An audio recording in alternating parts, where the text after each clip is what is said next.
As the month of November is underway, in this video, we're going to be taking a look at the PlayStation 4 titles I would recommend you to buy and the titles that I think you're better off waiting on a sale for. Now, November actually has a ton of gigantic titles, but with a lot of those big titles that are going to release at a full $59.99, I think you're going to be better off waiting. However, there are a couple of titles that are releasing that are going to be priced a little bit lower that I think are definite buys. Specifically, I would say that 2 games are absolute buys, where the rest of them, I'm a little bit skeptical on all of them, to be honest. Whether it be the fact that I foresee them going on sale rather quickly, or I could see a lot of issues pertaining to the game at launch. I'll go over all of that, but let's get started with the games that I think are absolute buys. First up, November 9th is bringing with it Tetris Effect, and I would say that this game is a buy. If you guys are unaware, there's a demo for the game live right now, and it is fantastic. Now, it is your fundamental Tetris gameplay, and who doesn't love Tetris? However, what makes Tetris Effect incredible is the presentation, the music. Tetsuya Mizugachi, the guy behind Rez, has done a fantastic job with the game. And also, Tetris Effect is a title that's not being released at $59.99. It's going to be released at $39.99, and if you pre-order the game on the PlayStation Store, you get it for a little bit cheaper. Also, if you have a PlayStation VR headset, I would say that Tetris Effect is even easier to say that it's a buy. Now, if you're just not into fundamental Tetris gameplay, I could understand skipping it at that point. However, if you have some interest in Tetris Effect, if you like the fundamentals of Tetris and just want a new layer to it, Tetris Effect is going to be awesome. At the very least, check out the demo because that's absolutely free right now. Again, Tetris Effect drops on November 9th. The other game that I would say is a buy is Spyro Reignited Trilogy. That is coming on November 13th, and I think we know what to expect here. This is the original 3 Spyro games released on the PlayStation 1. That includes Spyro the Dragon, Spyro 2 Ripto's Rage, and Spyro Year of the Dragon. All of those games were great, and this is following in suit with the Crash Bandicoot N. Sane Trilogy, but I would say even better than that based on what we've seen. Yes, Crash Bandicoot N. Sane Trilogy got a tremendous facelift. However, with Spyro Reignited Trilogy, it looks even better than that. These games look fantastic.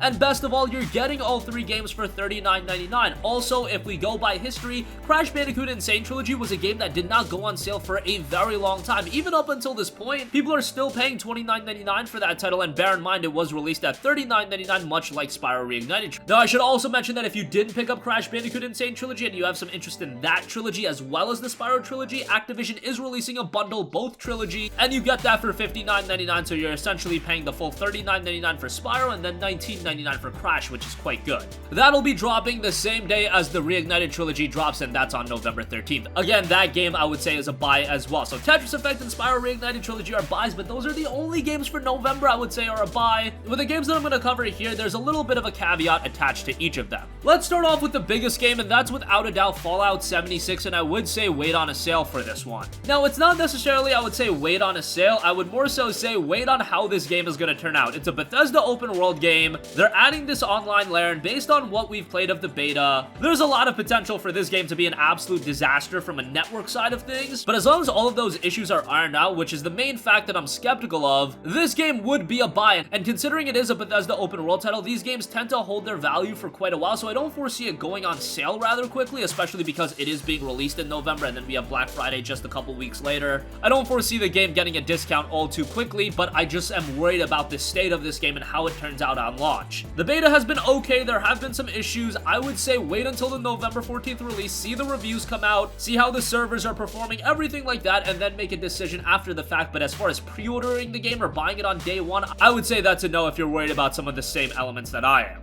Moving on from that, another game I would say wait on a sale for is Battlefield 5. That's dropping on November 20th, another major title being released on November, and let me give you guys some reasons why I think it's best to wait on a sale for this game. First of all, it looks like this game isn't going to do all too well from a commercial standpoint. Comparatively speaking to previous Battlefield titles, the anticipation and the hype just isn't there, and EA isn't one of these publishers that are adverse to dropping the price of their game rather quickly if the performance commercially isn't there. So that's one factor to keep in mind. Also, at this point, if you want a quality Battlefield experience, I would just say go get Battlefield 1. They're pretty much giving the DLC away for that game every week. The game is usually $5. You're not paying a full $59.99, and there's a lot of fun to be had with Battlefield 1. So if you want a quality Battlefield experience, I would just say stick to Battlefield 1, wait for Battlefield 5 to go on sale because I don't think it's going to take all too long. I could very well see while this game is coming out on November 20th, prior to the end of the year, I could see this being a title being $39.99. I don't think that's a hyperbolic statement. If what I'm predicting from a commercial standpoint point for this game comes to fruition, I could see it go on sale very quickly, so you're probably better off waiting for that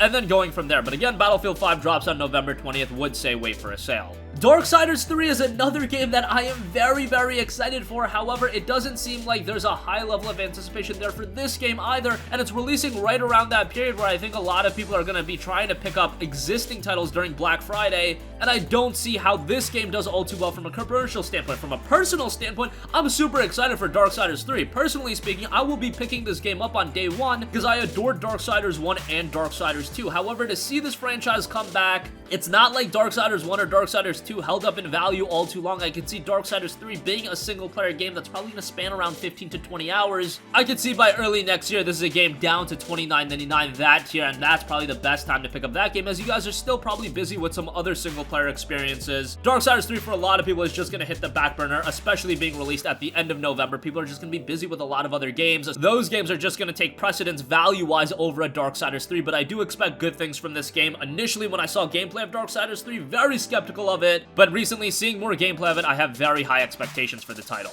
Next up, another pretty major title that I would say wait on a sale for is Hitman 2. It's surprising. I could talk about the lack of anticipation for a game like Darksiders 3 or Battlefield 5, but Hitman 2 is really taking the cake for a major franchise that is going completely under the radar. Now, it is a title being released right before Fallout 76, so I don't know if that's a great idea. If you're looking for a big game to buy that week, I think a lot of gamers are going for Fallout 76, even though I'm saying wait for a sale on that title. Commercially, I see that game doing very, very well. It's just more of a worry on my part. Hitman 2, on the other hand, I don't know how this game is gonna do. Hitman 1 turned a lot of people off. While I enjoyed that game, I think the episodic release pattern for that game pushed a lot of people away. However, Hitman 2 is remedying that fact, so you would think that a lot more eyes would be on Hitman 2, but I just don't feel that anticipation is there. I don't think this game's gonna do well from a commercial standpoint, and I don't believe the first Hitman title held up in value all too much, so I would say wait on how this game turns out, see the reviews, see the general reception for the game, and if you're super into Hitman, Hitman 2 is probably going to be a quality experience. I just think if you want a good deal on it, that deal is going to come rather quickly. Next up, another title that I was really on the fence of whether or not to put it in the buy category or the sale category is Omen of Sorrow. This is one you could really go either way because it is being priced generally conservatively. It's $45 on the PlayStation Store. There's a 10% off pre-order discount, and I believe you save an additional 5% if you are a PlayStation Plus subscriber, so you end up getting it for south of $40, and that's not bad. And the game itself does look really, really good. It's a classic 2D 4-button fighting game with Unreal Engine 4 powered graphics. It looks great. Got a cast of characters inspired by classical horror, fantasy, and mythology, and a battle system designed for the ground up to leverage player skill. The character roster isn't massive, but it does have a lot of depth to it where every character is unique from presentation and style. That's something I can definitely appreciate. Omen of Sorrow drops on November 6th. It is a brand new game. There's not really a track record we can hold to it, so I think this is one you wait on the reviews for. If it turns out really well and you're into fighting games, it might be one of the sleeper hits for the month of November. And lastly, I have another PlayStation VR title that I was really on the fence with on whether or not to put it in the buy or wait for a sale category. Ended up saying wait for a sale on this one, but if you have PSVR, this might be a sleeper hit. It's Deracine, and it's coming from Hidetaka Miyazaki and From Software, the guys behind Souls, so they're trying something completely different here. And you take on the role of an unseen fairy in a secluded boarding school. The player moves around in frozen time, collecting various bits of information that serve to unfold an overarching mystery. The story is said to be a new take on classic adventure games and utilizes PSVR's technology to take gamers on an entirely unique and personal experience. Considering it's From Software, I expect a lot of good things about this game, and if you are a fan of what From Software has put out in the past, yes, this is completely different, but From Software has shown that they are one of the most adaptable gaming studios out there, so I could see this game being very, very good. It is VR exclusive, so right away, if you're a From Software fan, that's probably going to turn you off, but again, these days, I'm pretty high on what PSVR is offering, and I think this could be another platform-defining experience for PSVR. Just a lot of questions surrounding it, so I would say wait on the reviews for this one, but keep your eyes on it. It could be something special as it drops on November 6th. Next up, another title I would say wait on a sale for is World of Final Fantasy Maxima. Now, I do have to say Square Enix is definitely getting the pricing right on this game. It's being released at $39.99. However, it is more of just an expansion on World of Final Fantasy, so if you've already played that title, I do believe they're going to be releasing the expansion standalone on the store. So do bear that in mind. However, I feel like this targets such a niche audience that even if you're a Final Fantasy fan, if you just don't like the look of the game, it's not really going to be one you can get super absorbed into, but maybe down the line, if it is available for, say, half the price, price of this, it might be a cool pickup as just a more charming experience, and if you're a Final Fantasy fan, there's a lot of fan service here.